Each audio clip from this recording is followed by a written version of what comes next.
আজকে তোমাদের সাথে কিছু মনের কথা শেয়ার করব। আর এখন যাচ্ছি মৌয়ের রিসেপশনে, ওই যার বিয়ের আর আইবুড়ো ভাতের ব্লগ দিয়েছিলাম। যদি না দেখে থাকো অবশ্যই ব্লগগুলো দেখে নিও। আমাদের সবার জীবনেই কিছু না কিছু অতীত থাকে, যেটা আমাদের জীবনে একটা ক্ষত বরাবর রেখে যায়। তবে আমার মনে হয় জীবনটা একটাই জীবন তোমার কাছে, তাই সেটাকে পুরোপুরি বাঁচার চেষ্টা করো। আমি এরকম বহু মানুষকে দেখেছি যাদের বিয়ের সম্পর্ক কিংবা প্রেমের সম্পর্ক ভেঙে যাওয়ার পর তারা ভেবেই নিয়েছে তাদের জীবনটা এখানেই শেষ, কিন্তু আদতেও তো তা নয়। আমাদের জীবনটা কি এতটাই সহজ, এতটাই সস্তা? তা তো নয়। তাই আমার মনে হয় যে কোনো কিছু ঘটে গেলে, যে কোনো কিছু শেষ হয়ে গেলেও আমরা সেটাকে খুব সহজেই আবার নতুন করে শুরু করতে পারি, এবং সেটাই করা উচিত। আমরা হয়তো ভয় পাই যে নতুন কিছু শুরু করতে গেলে যদি আবার পুরনো জিনিসটাই ঘটে। ঘটবে না তারও কোনো গ্যারেন্টি নেই, আবার যে ঘটবে তারও কোনো গ্যারেন্টি নেই। আর এটাই তো জীবন। কে বলতে পারে বলো তো যে তোমার জন্য সামনে তোমার একটা উজ্জ্বল ভবিষ্যৎ অপেক্ষা করছে না?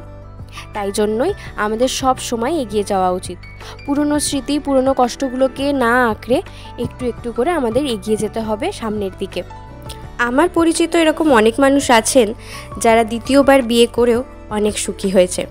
তাই তাদেরকে বলছি, যারা এখনও পুরনো স্মৃতি বা পুরনো সম্পর্কের আঘাত নিয়ে বেঁচে আছো, তাদেরকে বলবো এগিয়ে যাও, অবশ্যই এগিয়ে যাও। কোনো নতুন মানুষের হাত ধরো, ভালোভাবে বাঁচো, নিজে ভালো থাকার চেষ্টা করো। কারণ তুমি যদি ভালো না থাকো, তুমি কাউকে ভালো রাখতে পারবে না।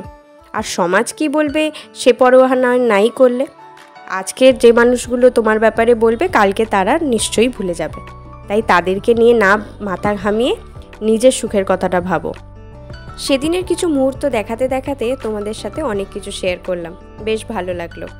আর আমাদের এই নবম দম্পতি, এদেরকে দেখেও বেশ মনটা ভালো হয়ে গেল।